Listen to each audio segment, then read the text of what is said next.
In today's video, ituturo ko sa inyo kung paano maglagay ng text behind the object gamit ang Snapseed app. Ito ang kanyang mga example. So kadalasan nyo itong nakikita sa mga magazine, newspapers, YouTube thumbnails. So kung gusto niyo itong matutunan, panoorin nyo ang videong ito.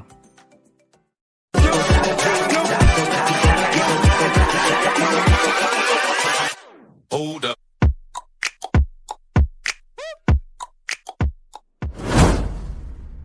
Hello, what's up guys? Welcome back to my YouTube channel. So kung bago ka pa lang dito at naligaw ka lang, ako nga pala si Froilan Arboleda. Nagtuturo ako ng mga mobile tutorials, mga YouTube related stuff. So kung isa kang mobile content creator, consider subscribing. I-click mo na rin yung bell para lagi kang updated sa mga future uploads ko. Shoutout nga pala sa 650 nating subscribers, no? So still growing tayo. And then marami pa tayong bigas na kakainin. So hindi ko na nga ito pahahabain. Simulan na natin. So, open na nga natin yung Snapseed. Ayan. So, pagka-open natin ng Snapseed, pipili tayo ng picture na gusto natin lagyan ng text, no? So, in my case, ito yung pipiliin ko. Ayan. So, nakikita nyo dyan sa baba, may makikita kayo dyan ng mga filters. So, pumili lang kayo dyan ng suitable sa picture nyo. But in my case, ito yung pipiliin ko, yung pop.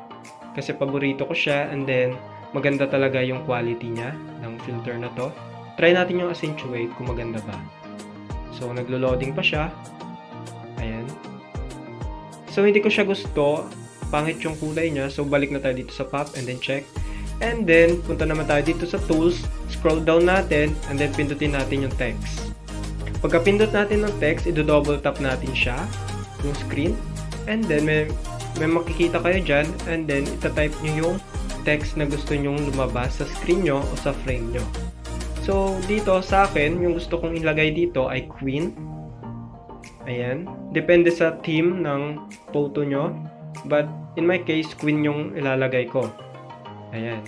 So, i-expand natin siya para mag-fit siya sa screen natin o frame. Ayan. And then, i-change natin yung font. So, dito, pag na-click nyo na yung font, marami siyang font dito. Mga text style. So, pili lang kayo dyan ng gusto nyo. But, dito sa akin, gusto ko yung naka-bold. Kasi may emphasis siya, nakikita siya sa malayuan at maganda siya tingnan. Ayan. So, i-drag natin siya kung saan nyo gusto ilagay. And then, pindutin natin yung opacity dito. And then, bawasan natin. Para makita natin yung likod niya kapag mag-edit tayo mamaya. Ayan. So, hindi pa yan tapos. Punta naman tayo dito sa layer niya sa taas. And then, pindutin natin yung view edits. Pagka pindot natin ng view edits, tap natin yung text. Ayan. And then, brush yung sa gitna. Pagka tap natin ng brush, pindutin natin yung eye.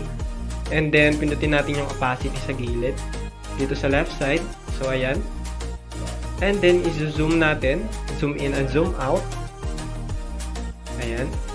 Using 2 fingers. Ayan. And then, i-brush natin or i-erase natin yung mga sobrang font na hindi na natin kailangan. So, ayan. Kapag nagkamali kayo, huwag kayong matataranta, no? Kasi pwede natin yung ibalik. Ayan. I-arrow up lang natin yung text. So, ito na nga. So, bibilisan na natin. Ito time-lapse ko na.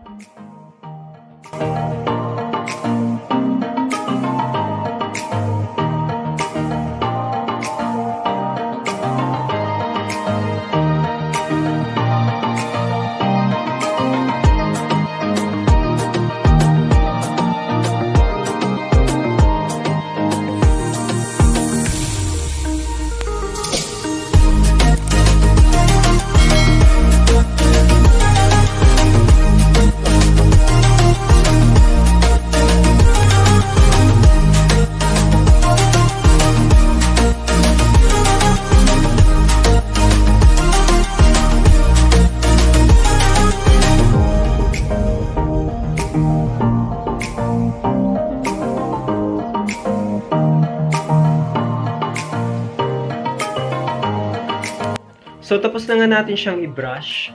So, yung susunod natin gagawin, i-check natin para makita natin kung tama ba yung pagkakagawa. Pagkatapos nun, i-click natin yung text and then settings. So, balikan natin yung opacity dahil binawasan natin siya. So, ipo-full natin yan.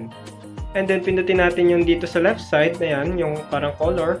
Tapos, pili lang kayo ng color na gusto nyong gamitin na magmamatch sa picture nyo. So, in my case, di ko siya papalitan kasi mas bagay siya sa picture ko at maganda siya tingnan.